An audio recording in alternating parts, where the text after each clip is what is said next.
Hello, everybody. This is Mike Roberts, assistant coach at University of New Mexico. This is episode 111 of the Talking Grammar podcast. Hey, what's up, everybody? It's Jeff Grammer with the Albuquerque Journal, and this is the Talking Grammar podcast, episode 111, as you just heard. UNM assistant coach Mike Roberts joins me today. We talk for a good hour-long conversation with, this is the fourth now new UNM Lobo assistant coach that I have a conversation with that I've had on the podcast since they've been hired in this Eric Olin era. I will have the fifth and final in the series of assistant coach podcasts in a couple weeks. But today I was able to record with Mike Roberts. He's got some huge connections that he's had in the college basketball coaching world, and he's been very blessed to have been a part of a lot of big time programs. And we talk about a lot of that. He has a lot of connections to UNM as well. As you can see, if you're watching this on YouTube, or you can now know if you're just listening and can't see the visuals, I am being joined right now on my lap by my trusty assistant. This is 5-year-old Amelia Grammer, who does not think this is the Talking Grammar podcast. Amelia, what do you think this podcast is called? Talking Grammar. Talking what? Grammar. That's right. She thinks I've been talking to her grandma for the past few years that I've been doing this podcast. And she doesn't have any interest in me talking Lobo basketball, but I know you guys do, and I'm glad you guys do. I'm not going to belabor this one for those who continue to let it be known that they don't like hearing Jeff Grammer talk on the Talking Grammar podcast. You will be happy to hear that this is a short intro on this podcast. Sorry to burden you guys with the lengthy talking that I sometimes do in the intro of a podcast called Talking Grammar.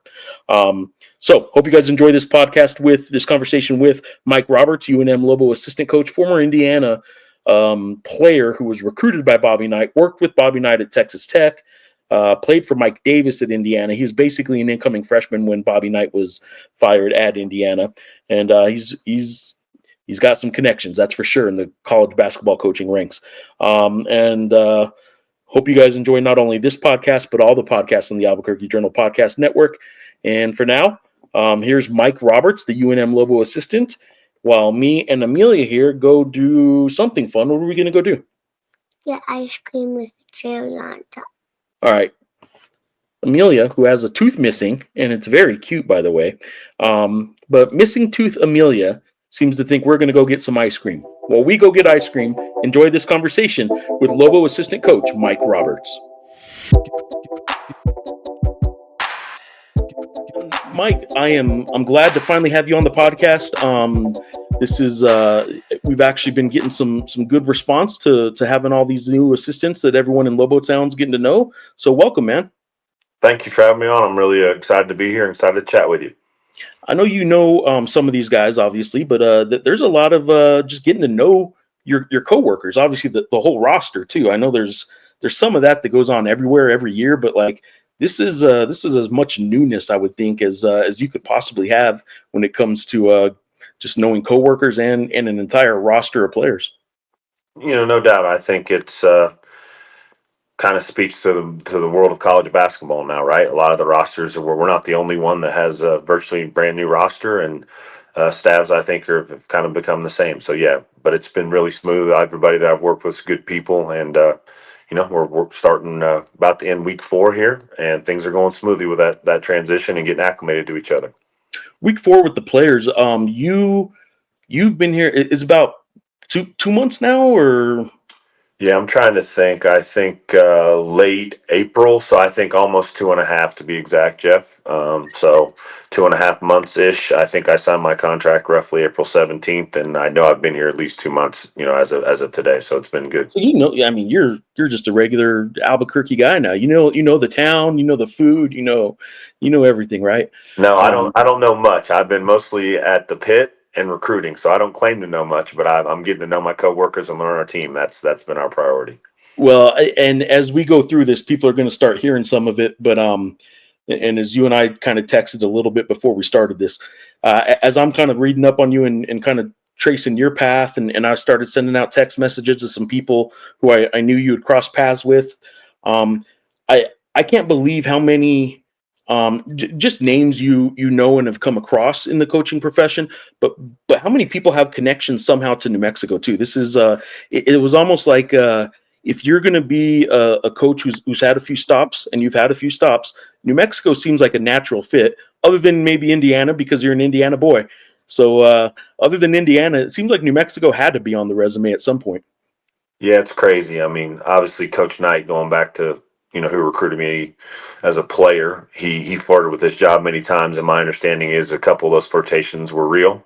One was really came right down to the last hour, going back to the AD relationship with, and then obviously as a kid. Uh, I was a huge Indiana fan, Coach Alford fan when I was a young kid, and actually had the chance to coach against Coach Alford when I was at Cal Berkeley. And then there just seems to be a lot of Indiana connections. Whether you go Norm Ellenberger, and then some folks that also worked here as assistant coaches, from Drew Adams to Coach Huss. So yeah, it just seems that people that I know and have crossed paths with have been through here at some point. So, like I said earlier, I don't claim to have some intimate knowledge of the situation in Albuquerque or the situation coaching here, but I've known a lot of folks that have coached here throughout the years. You obviously, like I said, and I think most people, maybe a lot of people probably do know this by now, but you have Indiana roots, right? And it wasn't just that you played some college basketball there and were recruited there. You born and raised there, right? Yeah, so I lived in Terre Haute, Indiana until I was 14 years old through eighth grade. My father worked in corporate construction, so when we were 14, I moved to Eugene, Oregon. We actually went to high school in Eugene, Oregon, and then went to prep school and played at Indiana. But I think 19 of my first 24 years, I was in Indiana, right? And then as a coach, we're all moving around, bouncing around. So then I also had some stops back in the Midwest. But yeah, Indiana's home. And other than high school, I had a great high school experience in Eugene, Oregon, but spent a lot of my time there. And while you correct me if I'm wrong on this, I don't think you ever actually played a game for Coach Knight, but you were recruited by him. You did spend some time with him as a coach and you as a player. Is that correct? That's correct. So I committed to Indiana before my true senior year of high school in Eugene, Oregon. I was there in that summer, prior to my post grad year at New Hampton School, and then going into my true freshman year is when Coach was let go. So I played my entire career for Mike Davis, and then after I was done playing, I was a grad assistant for Coach Knight at Texas Tech in 05, 06, and that was actually the year before they went to the Sweet 16 out of the pit. So. You obviously you get recruited to Indiana. You're doing something right at the high school level, playing wise. Maybe part of that was just because it's hard to coach 6'9", and you're 6'8", 6'9", right? Is Yeah, that I'm 6'9", so I was a good high school player, like most everybody that played at Indiana with me. My high school coach was a guy named Blake Stepp. My high school coach was Dean Stepp. His son was Blake Stepp, who played at Gonzaga and got drafted.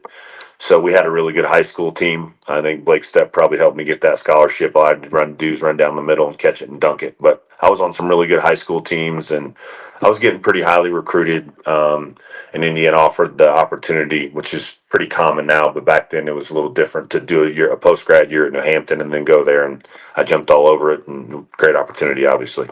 I am curious when you're, I mean, just to speak to the level of Indiana, I guess fandom and blood running through you. How quick after you get an Indiana offer are you already saying, "Yep, I'm committed"? How quick is that process? Do you try and play it cool, or is that the same conversation you get offered, you're accepting? It was very different back then, Jeff. I mean, it was one conversation with Coach Knight.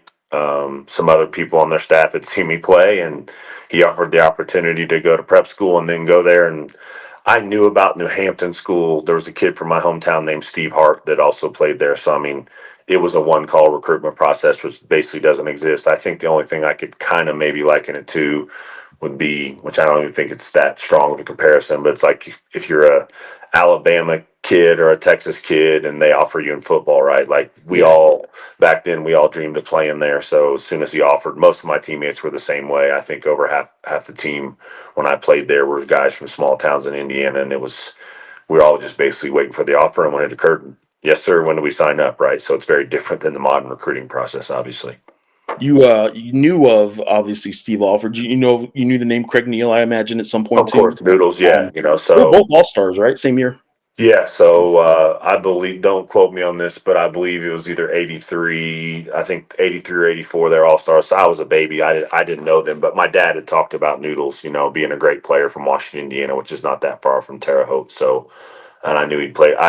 I first really knew about Noodles when I was a player at Indiana. He was an assistant for Coach Alford at Iowa at that time, having come from the NBA. And my dad was just like, hey, that other guy that's assistant was a great player too, so.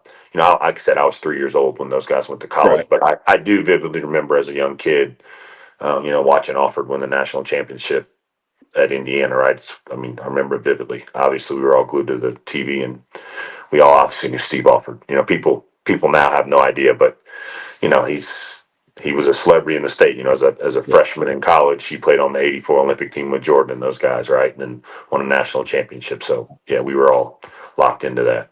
It is interesting to me to this day, the way Steve Alford, the confidence and authority figure he presents himself with as a basketball coach, and he is the CEO of his company, which is right now Nevada Basketball, was UNM Basketball, UCLA. He is the guy in the room who was running the show everywhere he's been, until you bring up Coach Knight, which is still Coach Knight to him. It's not Bobby Knight. We all know him as Bobby Knight, and guys that have come through that program know him as Coach Knight to this day. And it is still funny, even with a guy like Steve Alford, who has so much confidence. Others might use other words for that, but like, he has so much confidence, but you can see him kind of the respect he has. He goes back to a player coach kind of relationship when Bobby Knight comes up, and sounds like you guys are that way. You're a little bit that way too. It just sounds like everybody who's come through that program still refers to him as Coach Knight and has that respect. Yeah, no doubt. Coach Knight's one of the. I'm not trying to argue the details. Whatever you think, he's still one of the best coaches that's ever coached the game. And the all-time winningest coach is Coach K, and he learned from him. And then Coach Alford's just another one of that tree. Coach Alford has 700 wins, so great respect for him as well. And if you spent time around Coach Knight, which Coach Alford spent a lot and was really successful, you learn a lot of basketball. So anybody that knows basketball that's been around Coach Knight has respect. So Steve being no different, right? Yeah. All right, your playing days, obviously you were part of a national championship run to the national championship. Played with some really good players at Indiana at IU, and I'm curious how many of those players you still stay in connection with. I imagine it's several of them that you're still texting on a fairly regular basis with. Yeah, my first 3 years at Indiana, we were really good. Especially my second year, I was a medical redshirt that year, but we lost to Maryland in the championship game, and that team's still really tight. I still speak to almost everybody on that team. We have a text thread, and we stay in contact. So, the best player on that team was Jared Jeffries, who had an 11-year NBA career. He's working with the Denver Nuggets now. We stay in contact, and then there's some other guys on that team. Kyle Hornsby's a name, and he's a big-time electrophysiologist. I usually screw up that term, but he's a big time cardiologist in Bloomington. We're really close. This guy Tom Coverdale, Dane Fife, but everybody on that team. I'm missing names obviously, but we stay in really close contact, and that group's really tight. And just like everybody says, teams that have a lot of success tend to talk after it's all said and done. Teams that lose tend not to. That's the reality of this profession, right? How much of that do you still take and coach about the connections you had as a player, and it worked? Obviously, you had a lot of success, especially in those first few years on in the program. How much of what you kind of learned as a player there are you still trying to instill as a coach now, like in terms of like the chemistry and in terms of trying to make guys figure out how to work with each other? Yeah, I think the biggest thing for that team that lost to Maryland in the championship was other than Jared Jeffries, no one else was an NBA player. There's a lot of really good players. So that team definitely, the the sum was better than the parts, as they say, right? And so I think as your coach, as a coach, you want to recruit the best players possible. But anytime you can make that happen, it's a success. And so, you go back to some things with that. The game's very different now. The dynamic of recruiting and loyalty to the schools is very different now. But you still go back to that. And I think even though I'm in my mid 40s now, I think sometimes you got to put yourself in the player's shoes, which is not that much different as you try to approach situation with them individually. And the thing that's changed a lot is kids still respect coaches now. That's anybody that says they don't, I don't believe that's factual, and Right. just would mean you have a bad presence as a coach. But I think more than ever, they've got to know you care first before you can really coach them, and that's more difficult than ever because of the condensed nature of all the transferring. But I mean, yeah, you go back to a lot of things you learned as a player. And then I think just every now and then you've got to go back and think, well, when I was a player, what did I think about this? And, you know, think about it from their perspective to try to kind of reach a common ground and get the best out of everybody, right? As far as the coaching goes, when did you realize coaching was it? I think I've heard you say maybe it wasn't as a player, and I know you weren't a star player, but you were a multi-year, you know, several games. I know a few of those years you played pretty regularly off the Yeah. bench. So I don't know if as a player you already knew you were going to be a coach, or if it was, you know, when you first got out of college and got those first couple of opportunities. So towards the end of my career at Indiana, Mike Davis, who was the head coach, said, you should coach. And I thought to myself, I'm not going to coach. My initial plan was I was going to go to law school at Indiana and be a GA for him for a year, and then go into business in Indiana. Uh, by coincidence, Wes Miller, who's my old boss at Greensboro and Cincinnati, he was playing in the Final Four in St. Louis. I just finished playing a couple weeks ago. He said, "Hey, you want to go to the game?" Yeah, sure. So I drove over to St. Louis, to be honest, just to hang out and have a good time as a 24-year-old in St. Louis. It wasn't anything that elaborate. And then I ran into Pat Knight at the Final Four. He's like, "What are you going to do?" I said, "Well, I'm going to be a GA at Indiana, go to law school." And at that time, Texas Tech had a joint JD MBA program. He goes, "Well, why don't you do that down here at Tech?" And so I made that decision to go down there. So initially, when I went down to Texas Tech in 05, 06, I wasn't sure I wanted to coach. I thought I was going to get a joint JD MBA, probably go into some type of business. But about 2 months into it, I was really sure that's what I wanted to do. So I got the quickest master's humanly possible, and I've been really lucky, with my journey since then. So um, looking back on it, I was a limited player, but I think I was an overachieving player that did my job well, was very cerebral, and had a pretty good understanding of what the coaching staff wanted to do. And so the transition was pretty natural. And then I was super fortunate. Coach Knight gave me a lot of responsibility as a GA, and then a guy named Ben Braun at Cal Berkeley gave me an unbelievable amount of responsibility. To be frank, looking back on it, when I probably wasn't ready for it, but it made me grow up fast. And so I've been really lucky to have some mentors and people that helped me along the way, right? And So you Coach were Dave, you were well, I was going to say you're with Ben. I used to work for a company, just a freelance gig called the Sports Exchange. We'd write like weekly recaps of Southland Conference, all Sun Belt, all these different conferences. Uh, I remember writing, like, Rice was one of the teams I had to write a weekly recap on. Had never covered a Rice game, had never even yeah. been to Houston at that point. So I'd just go to the team website. I'd go to the Houston Chronicle. I'd go to whoever might have been covering you guys. You guys had some pretty good teams. If I remember correctly, in that time, I think you were there. You guys, was there a player from, was it Egypt, or you had? Yeah, so we had a loaded team towards the end of my tenure at Rice. We had the first winning season in I don't know how many years, but in quite a while. And the most noteworthy player on that team was Arsalan Kazemi, who transferred to Yes. Oregon and ended up being a draft pick of the Sixers. We also had a 7-2 center named Omar Rabi, who transferred to USC.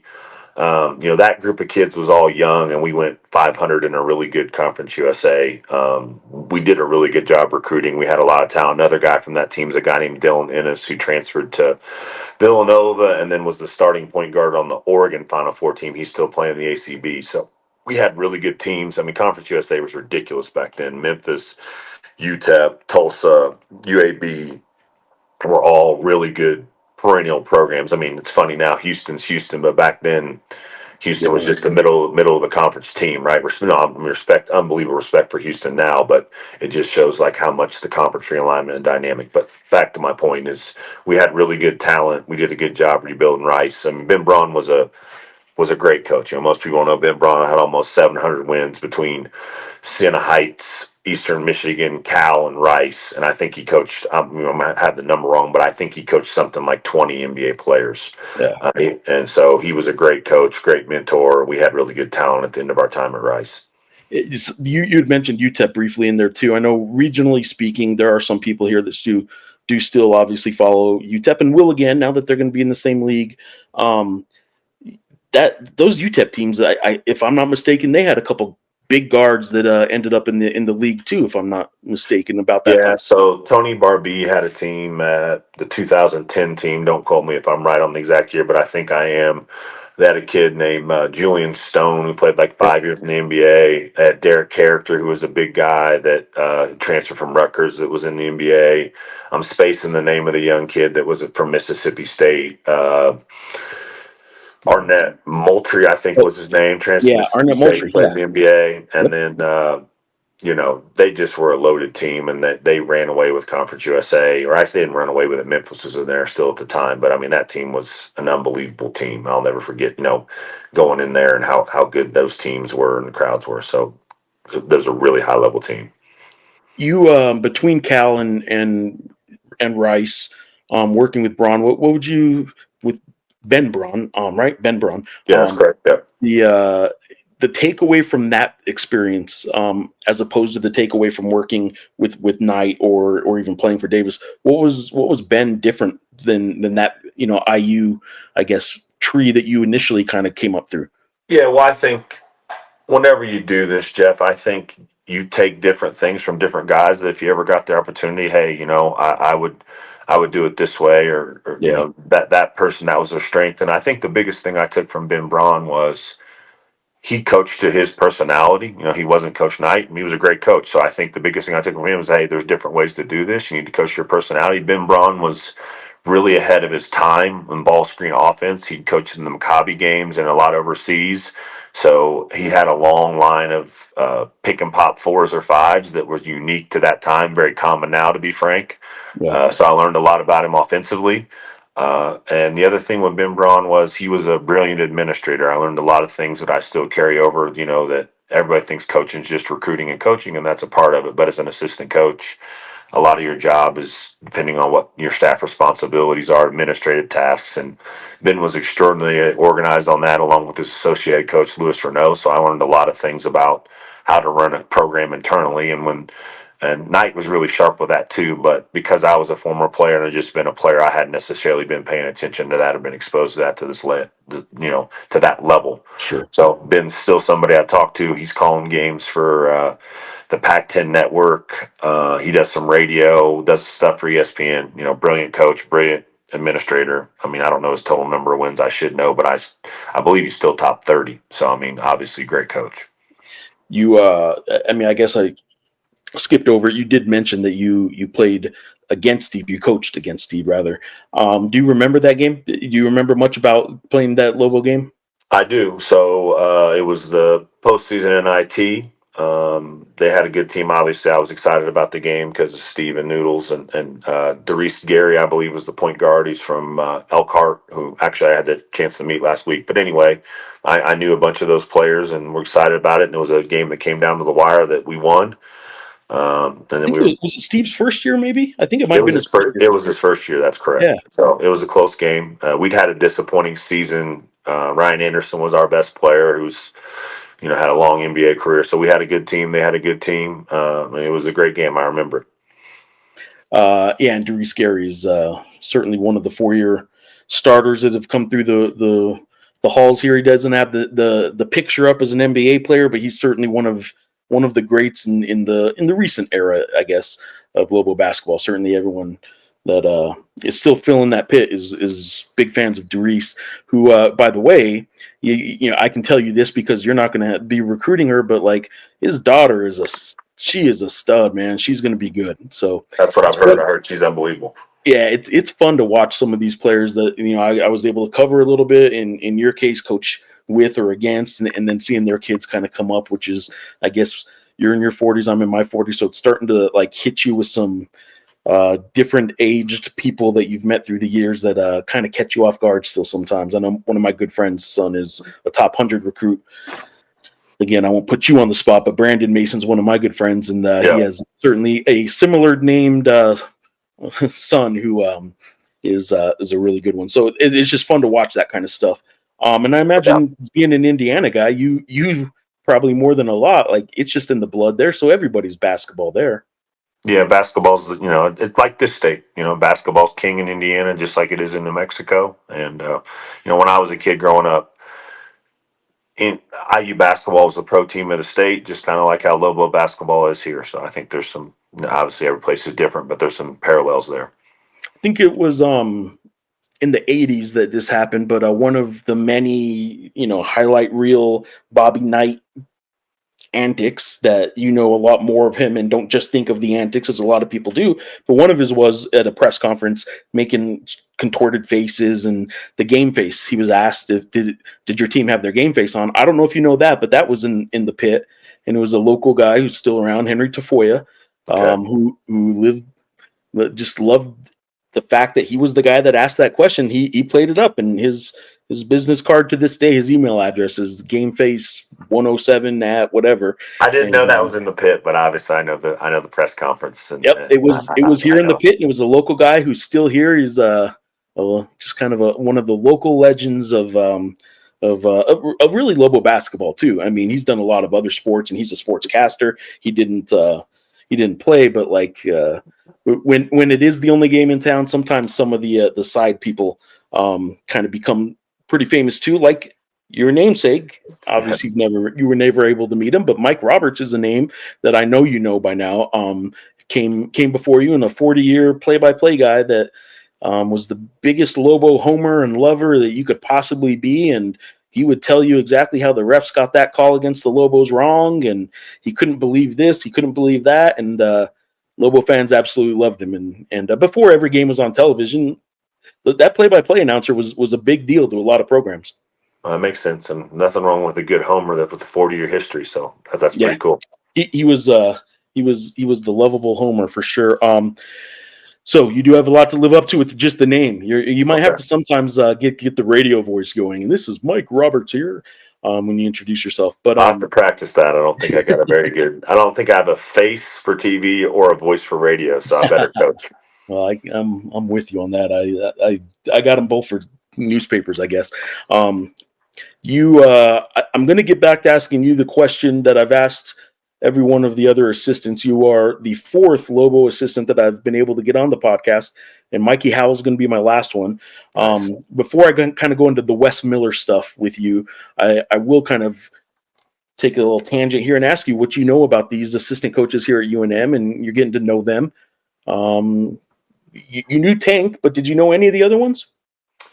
I mean, I knew Mikey Howell a little bit as a player, right? And I knew Coach Wilder a little bit. We'd crossed paths on the recruiting trail, but to say that we knew each other well, that's not accurate. I think it's a really good staff. I think we've all got different strengths and weaknesses, and so far, obviously it'll all play out on the court. But I think it's a really good staff Coach Owens put together with a combination of different places that we have strengths as coaches and in recruiting. And so, yeah, I mean, Coach Tom Tankowitz is the one person that I've known for a long time. I coached against him when he was at Western Carolina.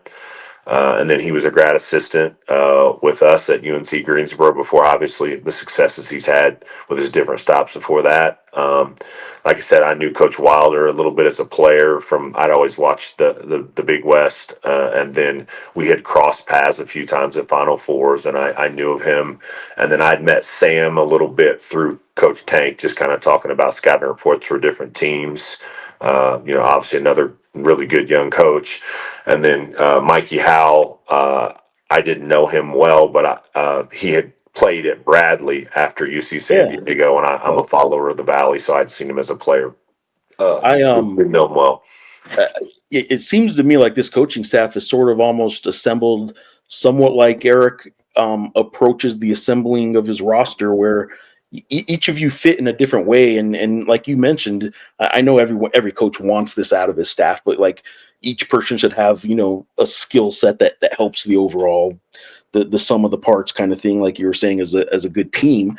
But you guys all seem to bring some. I know when he brought the guys over from UC San Diego, and then it was you and Michael Wilder that were the outside guys that were brought in. Like you guys both sort of it looks like on resumes and on paper are going to be able to help the defense, because it seemed like it was all offensive guys sort of. I know that's overdoing it, right? Overgeneralizing it, because you guys all can coach both sides of the ball and all that kind of stuff. A lot of good experience, but you do bring some defense with you, don't you? Yeah, I mean that's been I've coached on both sides of the ball with different bosses I've had, but I'd say it's fair to say that the lens in which I see the game is probably a more defensive lens.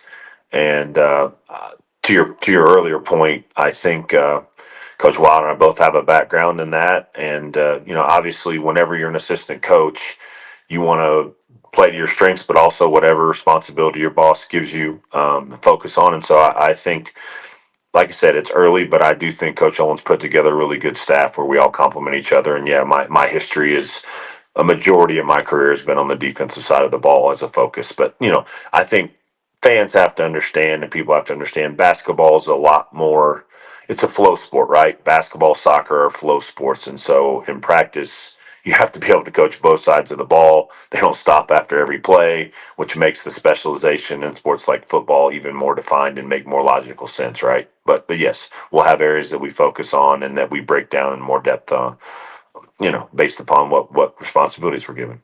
And getting that wide variety of experiences too is something that I think you really started to. I mean, I don't want to take it away from your experience with Braun and even the Texas Tech days, but like when you were working with Wes, it seems like you started to be able to kind of do the whole thing a little bit more. He probably gave you a little bit more responsibility, and you to me seem like just a head coach waiting for the opportunity, which sometimes never comes. Sometimes it's who knows, right? Not Yeah. everybody gets that chance, but you seem to be a future head coach. Just whenever the right opportunity might come. Is that right? Are you a head coach down the road, do you think? Yeah, I mean, my goal is to become a head coach at some point. Like you said, it doesn't always seem to be logical when you get those opportunities or you don't. The thing I've learned is you better help the program you're with and the boss you're working for win, or you won't get that opportunity, right? So yes, my aspiration is to be a head coach. If I can help the Lobos and Coach Olin and our staff and team win, then that'll give me a shot, right? So I don't spend a whole lot of time thinking about it. The truth is, I used to, but hopefully, I can help the Lobos win, and we'll see what transpires from there. When you say you used to think about it, more than think about it, like dwell on it. Was it a why am I not getting this job? Why I should go after that job? Were you consumed by it at any point, or and you've kind of let that go, or what do you mean you used to think about it more? I think, I mean, I can admit this openly. I think there's points in my career where I was probably um, obsessed about it. Right, that was my Yeah. aspiration, and so. But what I've learned in this profession is things don't always make logical sense. So I think if you win and you never know, it's. I'm not going to get into examples, but if you start trying to logically think about when guys get their breaks and opportunities, you'll drive yourself mad. So I think I started to do a lot better job when I just said, "Hey, let's help my boss win," and then let the chips fall where they may. What's the relationship with Wes? Why was there that connection? And it seems like you and Wes Miller, obviously you guys knew each other before you worked for him. What's really good friends, or just Yeah, kind of yeah. a Well, equal Wes is team? one of my best friends in this profession. We were high school teammates at New Hampton School, so we've known each other for, I guess, over 25 years now. When we were young assistants coming up in this profession, we always said, "Hey, if one of us got a head job, the other guy would be there, right away." And so he got that interim opportunity at Greensboro, killed it. So obviously, I was with him for almost 8 seasons at Greensboro. We struggled a little bit the first 3.5 seasons, and then we went on a great run where we won 25, 27, and 29 my last three. And that led me That's to. tough to do at Greensboro, at a place like Greensboro, to keep consistently getting in the mid 20s. Yeah, we had a really great support system from our administration. Kim Record was the AD at that time. She now works for the A10. She was unbelievable with us. Like I said, the truth was the first 4 years we struggled. Yeah. But then we figured out some things. We got a lot of support. And we went on an unbelievable run, and that led me into getting the opportunity to Indiana. But that was uh, to this point, that was the most rewarding time in my career as a coach. We came when I got to Greensboro. They'd been struggling. We struggled, And then, for that little 3-year stretch, we could play with anybody in the country, and we did. So it was really rewarding. And kind of to your point, I think I was an adequate coach up to that point, but with the responsibilities Coach Miller gave me and the things I learned, it was the first time that, I really was able to expand my horizons as a coach and everything that it encompasses with being a part of a program. So it was a great experience. Well, we're not talking ancient history. It wasn't that long ago, but was it still a time where you could struggle as a program 3, maybe even into a 4th season and still have a job? Would that even happen anymore? Can you get Yeah, into a 5th well, season? I think the way we built it at Greensboro probably doesn't exist anymore because we had, at the end of the level of players we had, they'd transferred, right? That's just Yeah. the reality of it. Um, I think it's a double-edged sword. I think you can rebuild a program faster now, but then I also think it might be harder to sustain it in certain situations, right? So you just have to adjust and adapt to what the landscape is. And like I said, I'm not trying to talk about it like it's ancient history. It wasn't that far ago, but the landscape was vastly different at that time. Along the way too, you get the Indiana opportunity. I imagine similar, maybe not quite the same, but similar to when you were recruited in a one phone call recruitment as a player to commit to IU. When you get an opportunity to go coach at IU, how long does it take you to think about that one? It didn't take me any time at all. It was one of the few opportunities as an assistant coach that, Wes Miller and I discussed at length. That, hey, if Indiana offers me a job as an assistant coach, I'm going. He agreed. I'd turned down a ton of opportunities prior to that because of our working relationship. But yeah, it was a dream come true. We were really good my first year at Indiana. We were going to make the tournament, and then COVID hit, which caused a lot of problems for a lot of us. So no pity on us. It just was what it was. And then we struggled that next year, and that was it. But it was a great opportunity. And Archie Miller, who's now a Rhode Island dear friend and a really good coach, who I learned a lot from as well. Get after that, you get kind of back into things with at Cincy, right? Correct. So then I was with Wes Miller for 2 years at Cincinnati after that, and we did a good job as well. My second year there, we were on the fringe of making the tournament, won a couple games in the NIT. So yeah, it was a great experience, right? And that they were in the process of transitioning leagues, which I think when you transition up, which they were doing, that's always a challenge for everybody.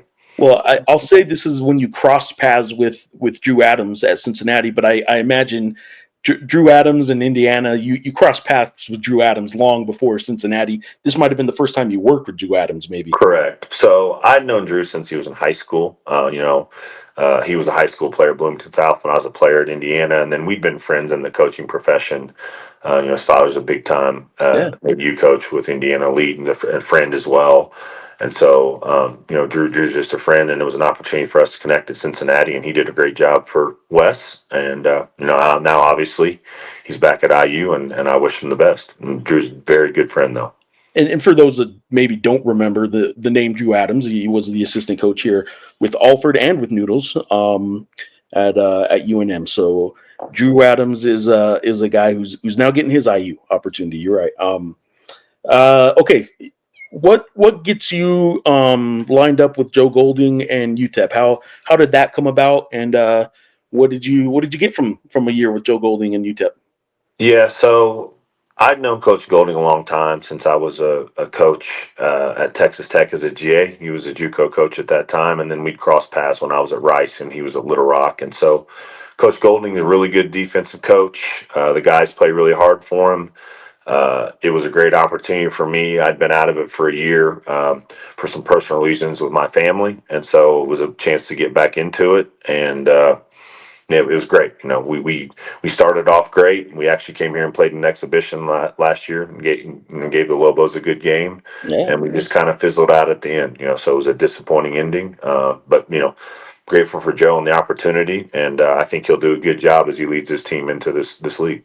Well, there's something to be said for a team that you guys, UTEP is just not a fun team to play. You guys are just, physical and in their face defensively. Even if you end up getting UTEP, like it wasn't a fun game for anybody that played you guys by design, though. Like you guys probably I'm sure Joe likes hearing stuff like that because that's what he wants out of his guys, right?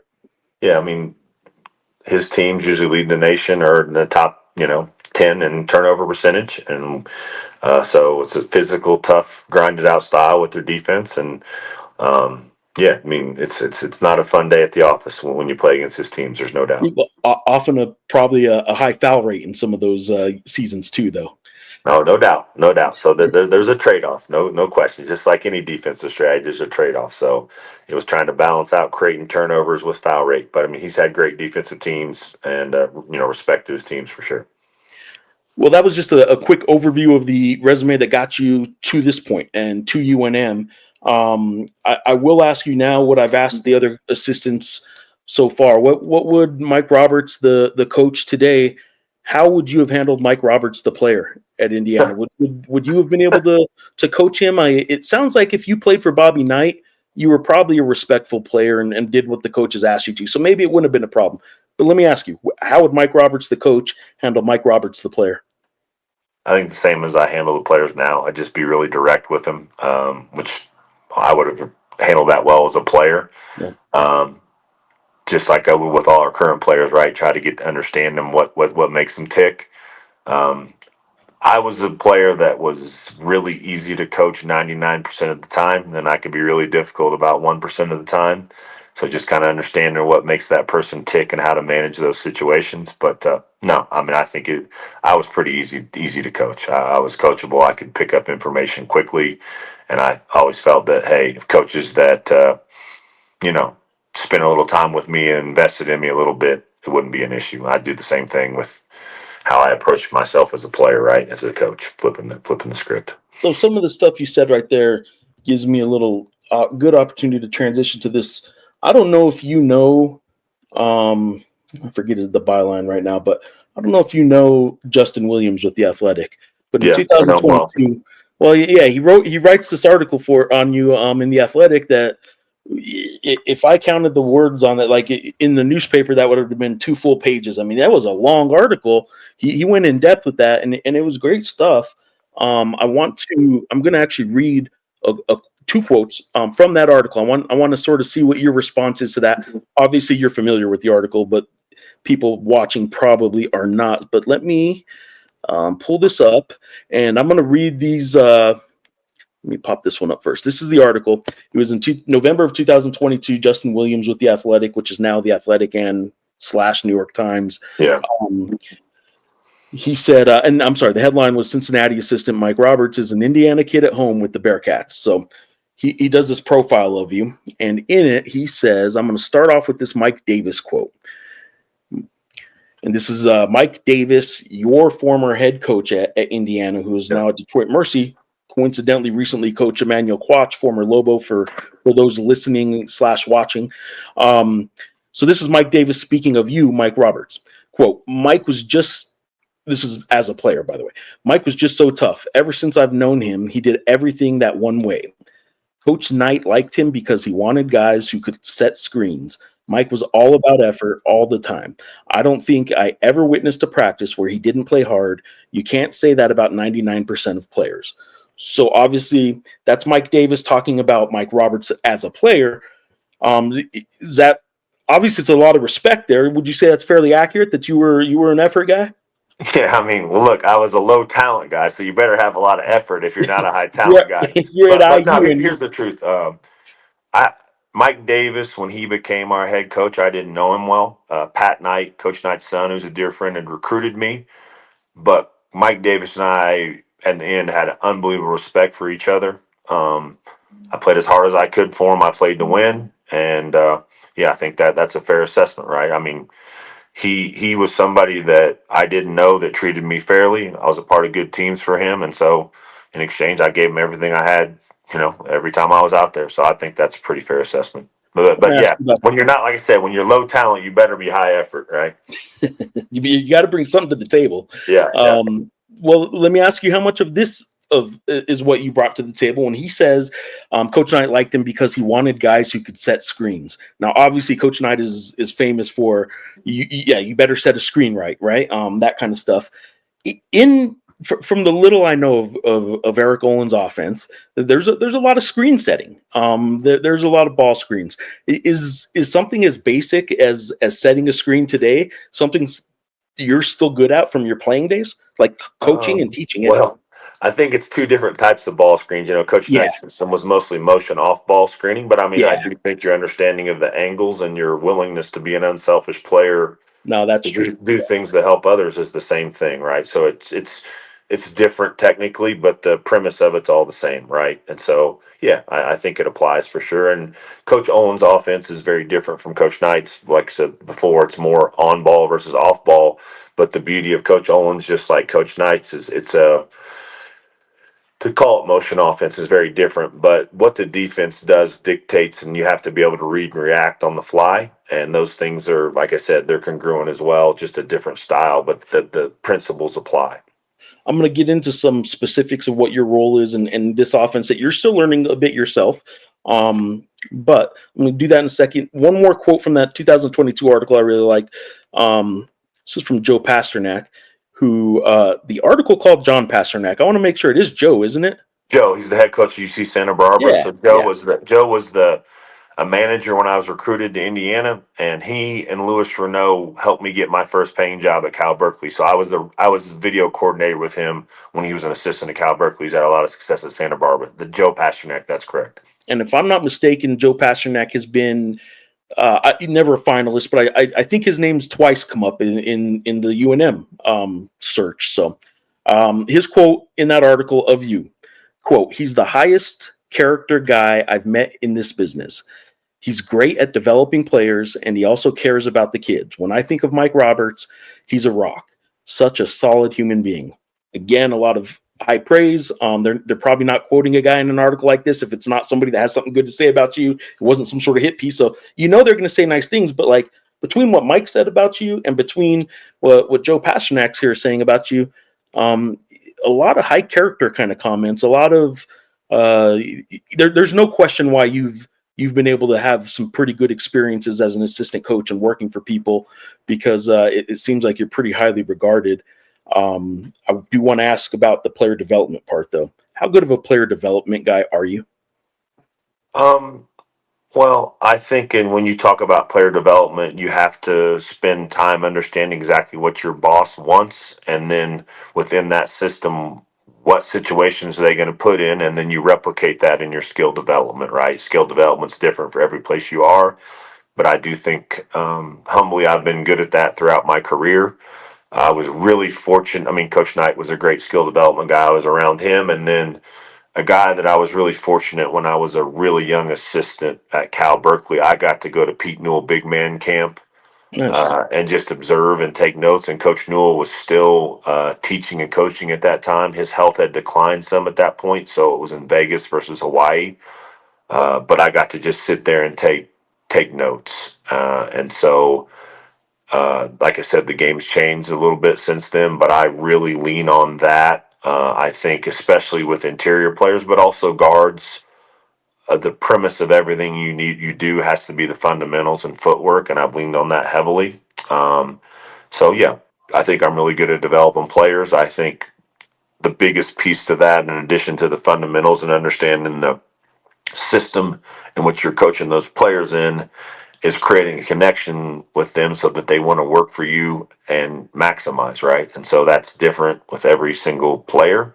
Sure. It's definitely more art than science, right? Figuring out connections with those kids and what makes them tick and trying to help them get the best out of themselves. Some guys are overconfident. Some guys are underconfident. Some guys are great athletes with poor fundamentals. Some guys are, great fundamentals, but limited, right? So just trying to figure out within the system you're coaching how to maximize it. And that's what I try to do. And I've had a lot of successes. I've had failures too, like all coaches, but I do think I take pride in that and helping get guys better. And so I do believe I'm a good development coach. Yes. How different is coaching a big man in what Eric Olin wants this offense to be? A lot of 5 out, I would think. How different is that from what you have been a part of? I know there's been some of it, like some of it's the same, I know, Yeah. but this is kind of to an extreme a little bit. 5 out. Have you ever really been on a 5 out kind of scheme primarily? Not Not extensively, but if you go, I know it, and it is very different. But if you go back and watch our teams as long ago as Cal Berkeley, I mean, Ryan Anderson was a pick and pop five before a pick and pop five, right? That's how he made his money. We used our guys on the perimeter a ton. Okay. I've coached a lot of versatile big guys that had Rice. At times we had limited guards early on, so we initiated our offense through our bigs because they were better handlers. So to answer your question, obviously I'm learning Coach Owen's offensive system, which is very dynamic and yes, more 5 out centric and more pops and different things where the usage rate of the 5 man might be higher. But I mean, it's all basketball, and so as I learn the details and the fundamentals, I'm very confident in my ability to help those players in those positions and go from there. And that's part of why I'm really excited to be here. Is that I think what I can learn from our staff offensively, I'm thrilled about that, right? So Yeah. we, as coaches, you're always trying to learn as well, and so I'm going to learn a lot, and I'm excited about that.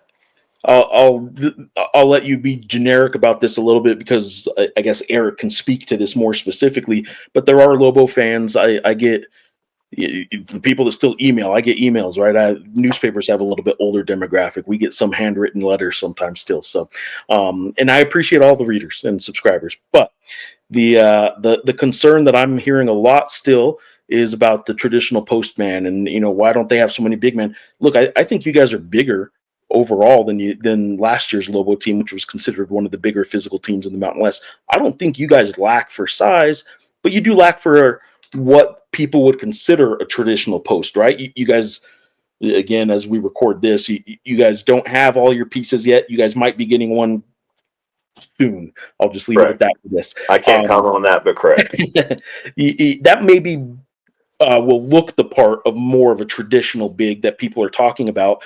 But can you speak to like their concerns about, this team's going to get beat up because they don't have that traditional big? I mean, I think offense and defense, that's two different things, right? I think you're more worried about getting beat up if you lack size on the defensive end and on the rebounding side of things, right? To Yeah. your point. And I believe we've got a lot of size with, two guys that are already here that are big and physical. And if you look at our team, at the wing position, at the guard position, no one's small. And if someone that's a guard you would consider small, they're unbelievably athletic without getting into names. Yeah. So, yeah, look, the Mountain West is a physical league. Like, let's call it what it is.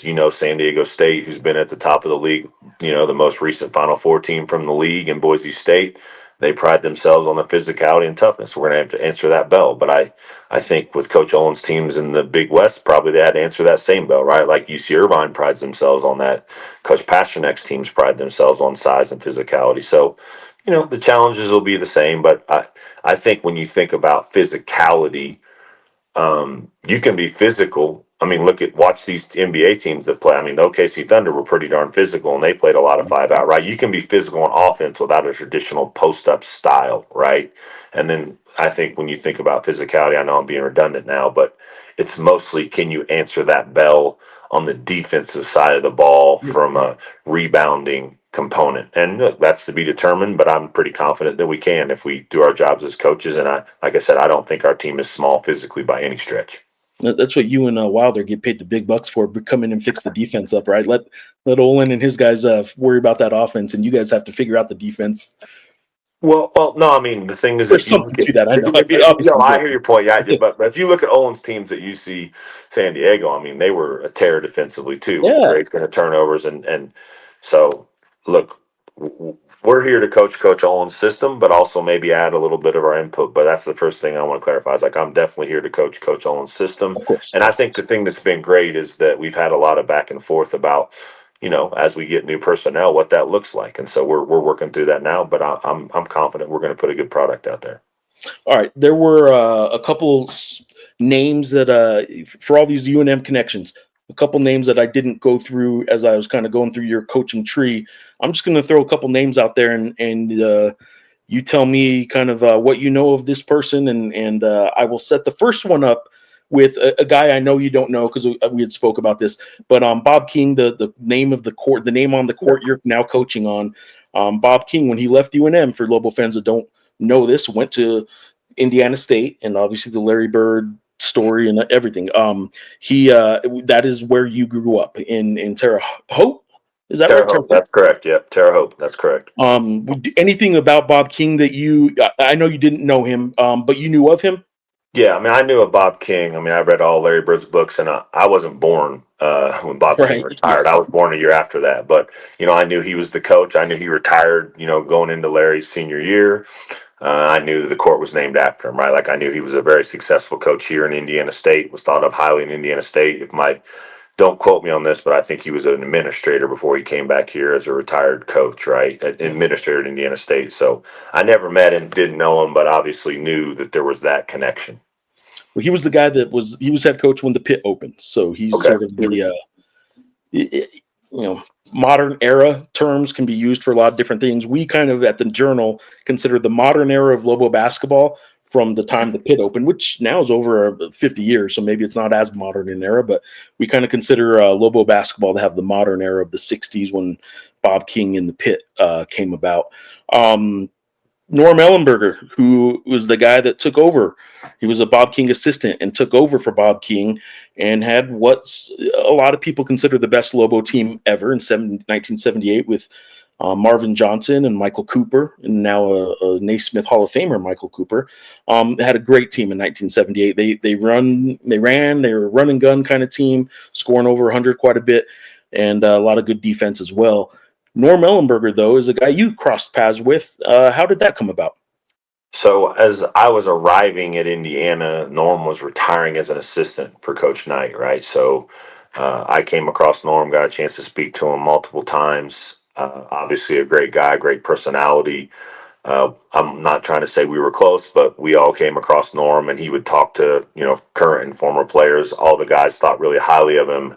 I knew about his time here coaching at the Pit, and I also knew about his time after. You know, he was no longer here being UTEP for Coach Haskins, right? So a lot of respect for Norm. I know a bunch of people that are really close friends with him from my time in Bloomington. So that is a connection for sure.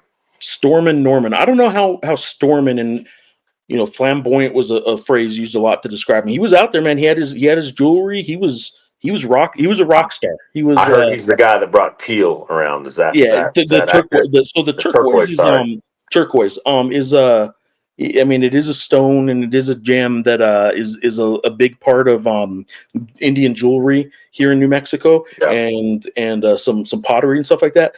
But yeah, he fell in love with it, and it is a part of New Mexico's history. He's the one that brought it into UNM and jerseys, and he was wearing turquoise necklaces and stuff during games, and it was a different time again before my time as well. But Norm's really smooth. I'm not near as smooth as Norm, but that's all I know about Norm. He was a smooth cat. That's what I I know. don't know that there was ever a coach on the sidelines as smooth as what I envisioned Norm Ellenberger was. All right, Drew Adams, we talked about a little bit. Tank, we talked now here a little bit. Pat Knight, he's been to the Pit many times as a scout since his Texas Tech days. He's now coaching again, coincidentally in the same league as until this season. Corey Alford was coaching in that same league. Do you happen to know Corey and Bryce Alford? I have met them both. I don't pretend Okay. to know them, but Pat Knight's a dear friend of mine. He recruited me to Indiana. Like I alluded to earlier, he's the one that was the gateway to me getting the connection to be the GA again at Tech. And then he's been a dear friend for a long time. We're really close. Saw each other a couple weekends ago. So, Pat and I are close.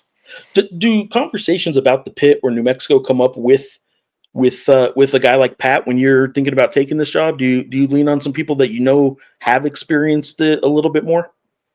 I don't think Maybe I had not Pat, but specific conversation, but I mean, I knew about the Pit just from the history of it, and I knew from my time at Tech that Coach Knight had seriously considered this job a couple times. And when I was at GI, I remember those guys talking about going to the Sweet 16 out of here, which they'd done the year before for the returning players.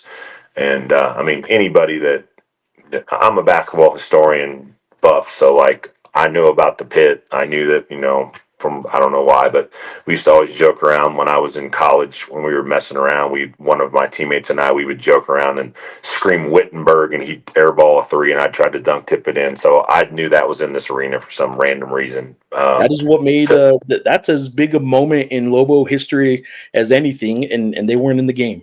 So yeah, but to answer your question, I'm sorry I get off topic. Is that no, that's fine. yeah, I knew that this is one of the iconic places in terms of fans and arena, and I've been really spoiled, right? Like Indiana Assembly Hall, I'm not into the rankings of different places, right? But it's an historic place with a great crowd.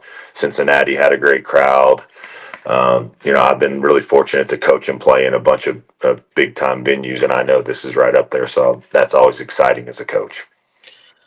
Alan Huss is another one that like you have a staff right now with a whole bunch of really good guys. Like I don't know Mike Wilder yet, but I've been told by like two different people, oh, he's one of the nicest guys you'll come across on recruiting, and he seems that way since I've briefly known him. Alan Yeah. Huss was a guy who's as good a guy as I've come across as an assistant coach, and I still am able to keep up with and text with, and he's had an interesting offseason himself. But I'm curious how you and Alan Huss kind of first cross So paths and Alan Huss and I first crossed paths when he was the coach of Lalamere yeah, Prep School in LaPorte, Indiana, and I was at Rice. okay, And we both have done a lot of international recruiting.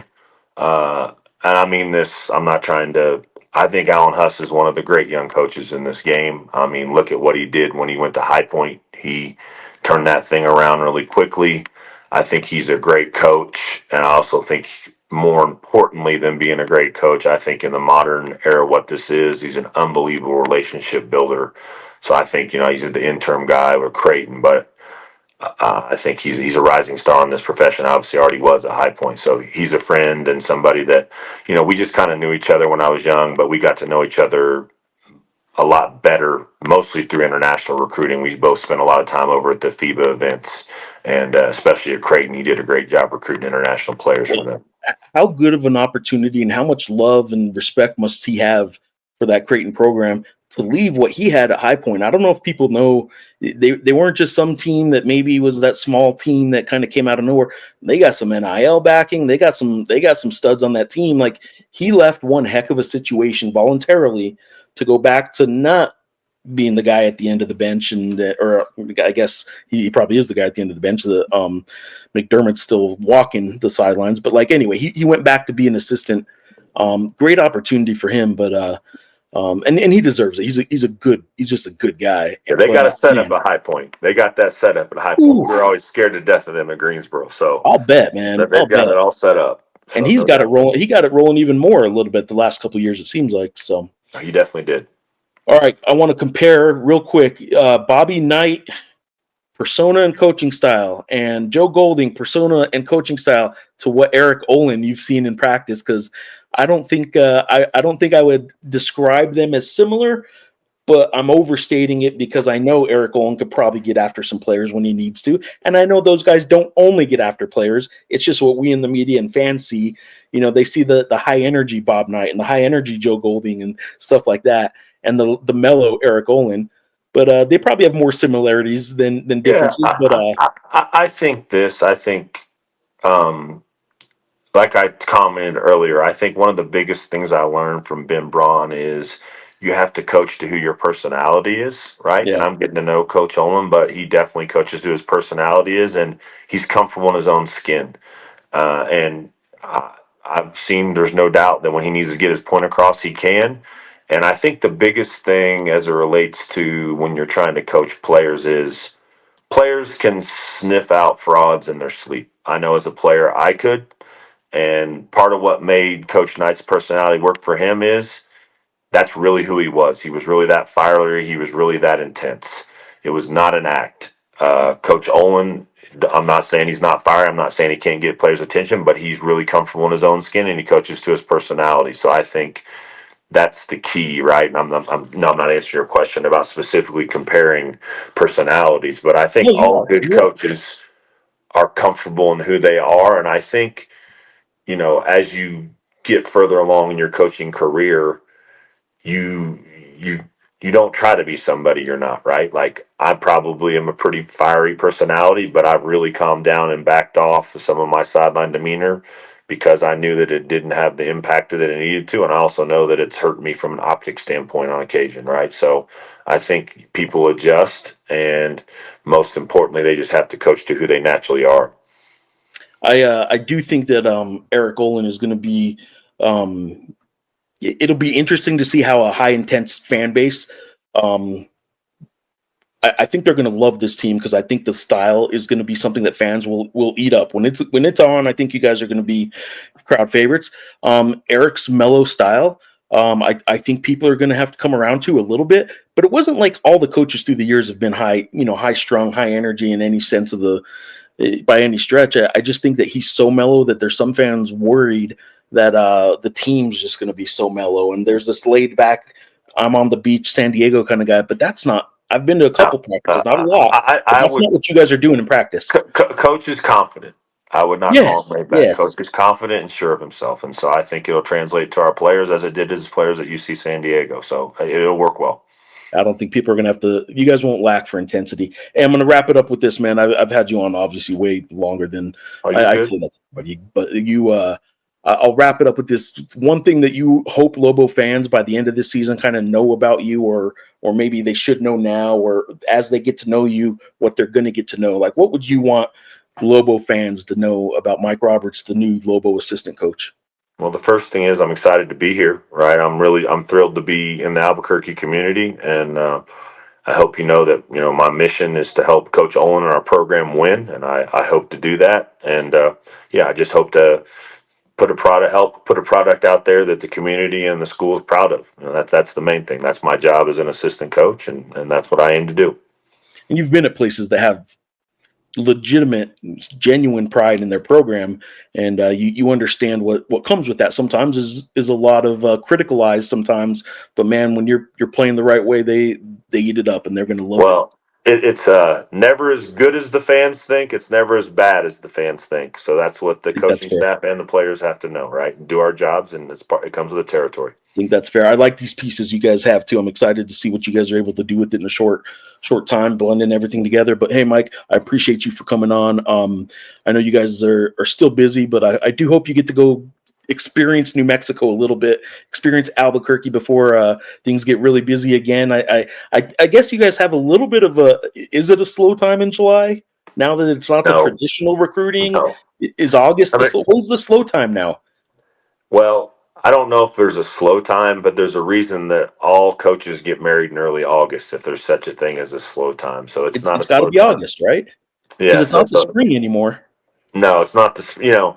If you had a lot of returning players, there used to be a few calm weekends in the spring. We definitely don't have that anymore. But if there's such a thing as a time to decompress a little bit and recharge, it would be early August, right? Most people give guys 10 days, 14 days. But no, it's 24/7, but it beats a real job. I'm not complaining. Yeah, I get paid to watch basketball. You get paid to coach it. We better not complain too much. I don't think we'll have too much sympathy. Mike, I appreciate it. Until next time, man. I'll see you at one of these practices soon, I'm sure. But until then, man, thanks for coming on. Thank you for having me. Appreciate you. All right, there you go. There's my conversation with Mike Roberts, the UNM Lobo assistant coach. And while you guys were listening to that conversation or watching that conversation, my trusty assistant here, Amelia Grammer, and I went and got some ice cream. Amelia, how was the ice cream? Yum. Yum.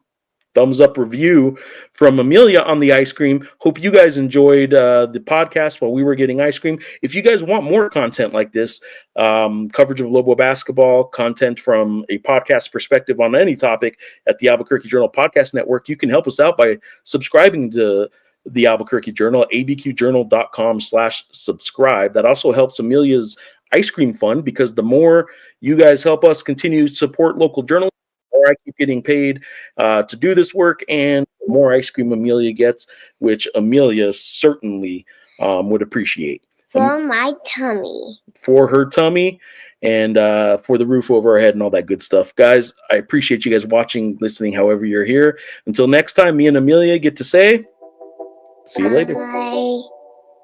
See you later, alligator.